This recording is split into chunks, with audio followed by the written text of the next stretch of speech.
Now we need to hear from you today. Send in your voice notes especially, but you can leave a message or a video on WhatsApp. User number 07514 917 075. Scan the QR code there and it will take you straight to our WhatsApp number. Also, give us your views on Instagram and Facebook. Use the hashtag Sky Sports FC. So much riding on this game live on Super Sunday. Let's get straight into it. Right, Jay, this week we've heard from loads of Arsenal fans, whether they be on the show or whether it's messages and voice notes. They do seem very nervous. They actually are bordering on being negative going into this game. How much does that surprise you? It doesn't really surprise me because that's the way Arsenal fans are. I think there's positives. Obviously, Arsenal are at the top of the league still. And this game has come at, I probably would say, a bad time for Arsenal because Arsenal are not scoring goals freely, not really playing that well, but getting over the line in certain games. But against Man City, it's going to be really tough to do that because they've got threats all over the pitch, and they have been playing well and they have been scoring goals. So I understand why Arsenal fans are concerned, are nervous. I'm the same, like I said, I am a bit nervous and concerned, but I'm still remaining positive because, you know, Arsenal have some very good players. And I always said from the beginning of the season, if Arsenal win the league, it's going to be because of the defence. Right. Is this the biggest game that Mikel Arteta's ever had as a manager? I think every game between now and the end of the season is the biggest game he's ever had as a manager because I think that will depend on his future as Arsenal manager.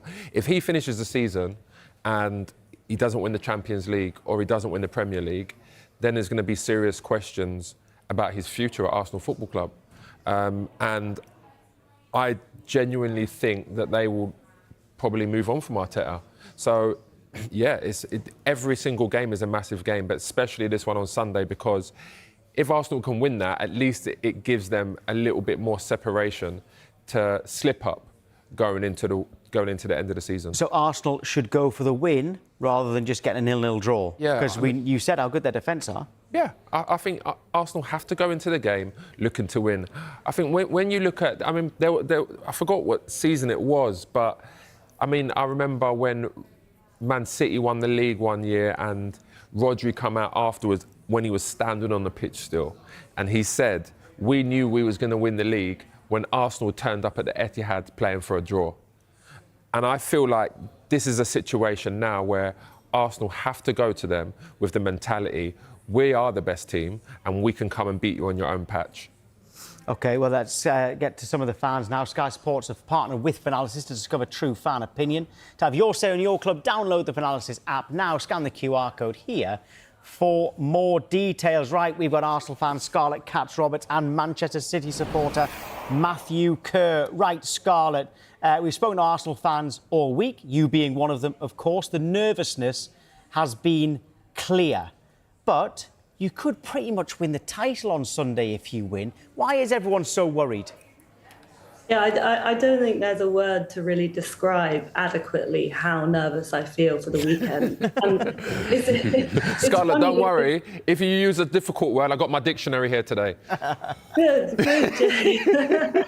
But it's funny because the reaction to the Sporting game was quite mixed, and I feel like you could really view it in one of two ways. The first half, I've got to say, Arsenal were pretty ropey. It was a pretty ropey lineup, a lineup that made my heart sink when I saw it because it suggested to me that certain players might not be available going forward. But I actually thought in the second half, and as we started to introduce players who I thought enabled us to play football better, particularly Kai Havertz at number 9, the ball started to stick all of a sudden. Arsenal started to control the game and started to look like the Arsenal I recognise. And I think it's quite interesting because Sporting didn't lay a glove on us in the second half and we didn't need to play for the win. So, you know, we got through to a Champions League semi-final, but at the final whistle, the atmosphere in the stadium was really mixed. Yeah. And I went to the game with my brother Jake, introducing a new character to this situation. And he was saying that he felt flat and he didn't feel like back in the team when they were kind of playing music at the end. And I was saying to him, look, smell the roses. We're in a Champions League semi-final for the second season in a row. And get behind the players because they're going to the Etihad on Sunday. And I just think the fan base feel really hollow and mixed at the moment. Scarlett, I don't think it's... listen, I think all Arsenal fans have to remain positive, but I think the concern is that Arsenal haven't really played good football since before, the Carabao Cup final. And it seems like teams are starting to work out the way Arsenal build up from the back, which is, putting 4 players up there and saying, break us down. And like you said there, that was very interesting and a great comment you made about Havertz. I think Havertz has to play on Sunday because when City press Arsenal, Raya can drop the ball into Havertz and he can hold it up. That is not Gyökeres's game. Gyökeres wants to play him, he wants to run onto things. And he's not going to be able to run onto things from Raya putting the ball over the top from 80 yards. So he has to play for me on the weekend. I think he'll be one of the catalysts of Arsenal's performance. I agree. I think Arsenal need an out ball. We didn't have an out in the Carabao Cup game. We couldn't play through midfield and the ball wasn't sticking when it was going long. So we need a player who can win the ball in the air, and that is Kai Havertz. And, I think it's quite obvious what this game is going to look like. We all know what it's going to look like, and it's going to be horrible for Arsenal fans because we're going to be defending a lot.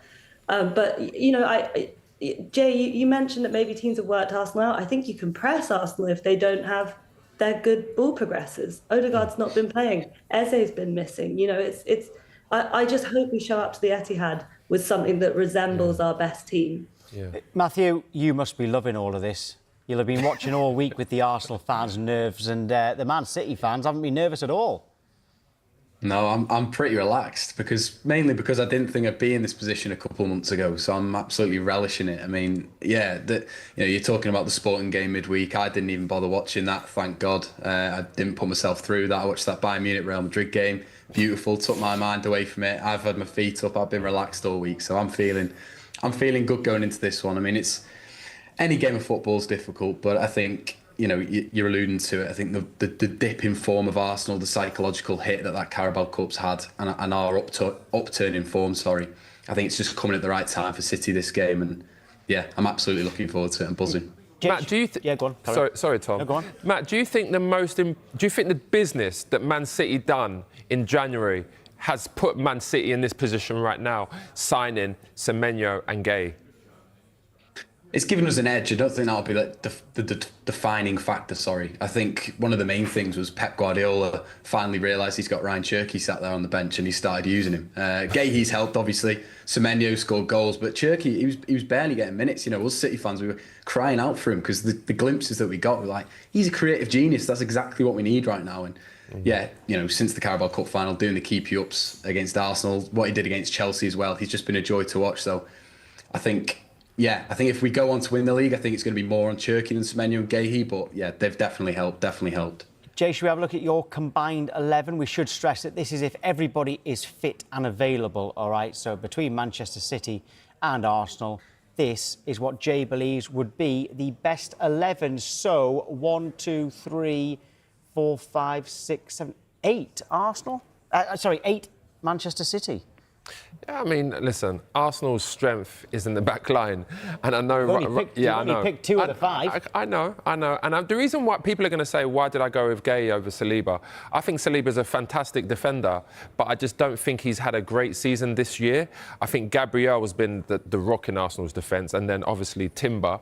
Gvardiol, I think he's fantastic when he plays left-back. He comes inside, he scored some key goals before he got injured. And then, of course, Declan Rice and Rodri, probably the best, arguably the best 2 midfielders in that position in the world.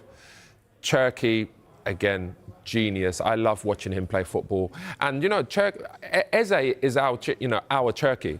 And I think that's what Arteta's going to have to do. He's going to let Eze have to go and just dictate the play, get on the ball, wherever you want. Doku, on his day, no one can stop him. Semenyo's done great, and then obviously you've got Haaland there. He's a predator. If he gets chances, he'll score. Scarlett, what's upset you about that 11? So many things. I'm quite shocked to see no Bukayo Saka. I know that he's not been... No, this season, Scarlett, Saka's not been good. He's not played a lot, but I still think that, Saka is an outstanding player. And I don't think, honestly, that Arsenal have much claim on those forward positions. But if I were to pick a beef with you, I would say Saka should be in there. And then Donnarumma. Scott- Donnarumma has looked quite shaky at times this season. And David Raya has arguably been Arsenal's best player, which says a lot about where we are right now. But I think, obviously Kai Havertz, so take it with a pinch of salt because he's an Arsenal player, called Raya the best keeper in the world. And I genuinely believe that he is up there with the best. So I'm kind of confused that you've gone with Donnarumma there. That was I tell you why. I tell you why. Because I think he's top 3 in the world.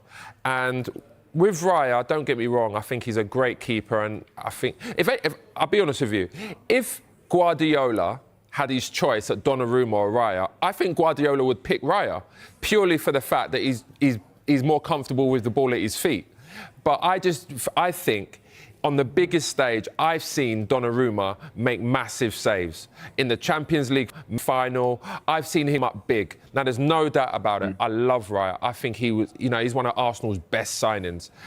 But I've just had to give Donnarumma the benefit of the doubt because of the situations he's been in. Yeah, Jay might be playing mind games as well, Scarlett, putting pressure on those Manchester City players. Right, we've picked out 4 key battles, and you're going to have 20 seconds each to do each side of the battle, OK? So you've got Haaland v Gabriel, you've got Doku versus Benjamin White, assuming that Benjamin White's going to start, Rodri versus Rice, and then Cherki against Zubimendi. Matthew, as the home side, we'll start with you. Haaland v Gabriel, who's going to win that battle and why? 20 seconds.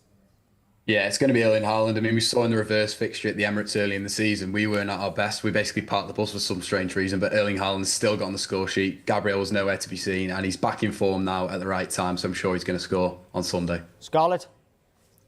The thing about great players is they only have to beat you once. I generally think Gabriel's actually had one over Haaland. Shut him out at the Etihad and the Emirates 23-24. I think Haaland often looks quite average against Arsenal, but saying that, he could very likely pop up with a goal even if he's not at his best. But, I'm going to give it to Gabriel. OK, shock. Doku versus White, Matthew. I think that's the easiest one, Jeremy Doku. I mean, he skins the best fullbacks in the world, and Benjamin White does not come into that category at all. I think there's a reason why he's been on the bench a lot the last few games. He's struggled. And I think Jeremy Doku, if he sees him starting, he's going to be licking his lips on Sunday going, this is going to be fun. You nodded, Scarlett.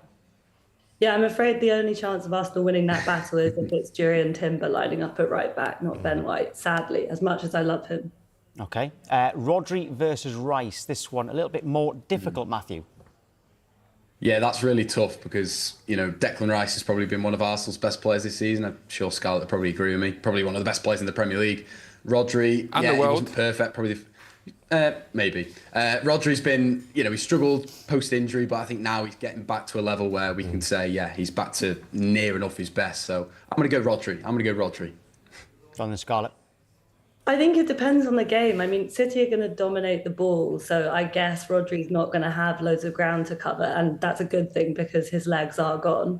I think Rice is the better player right now. I would take him all day long right now, but in terms of how I think the game will be, I'm sure Rodri will see more of the ball. OK, right, we will end these battles with Cherki versus Zubimendi, Matthew. Easy. I mean, they've both had different trajectories this season. Like I mentioned earlier, Cherki had a slow start to the season, but Zubimendi had a great start in Arsenal, but he's fizzled out. Ryan Cherki, he's just messing with any player, any team that he comes up against. And it just looks easy for him. Big games, the Carabao Cup final at Wembley, he's just playing like he's a kid in a playground, just kicking the ball around. So, yeah, it's got to be Ryan Cherki for me. Scarlett, can Zubimendi stop Cherki? Yeah, I think Zubimendi's running on fumes at the moment. He looks tired, but you know what? He rebounded with a man of the match performance in the week. He was everywhere, and he was very energetic, actually, and got forward well. So come on, Zubi, give me something this weekend. There's definitely more confidence again from Manchester City there on those battles. We will end with some predictions, of course, Matthew.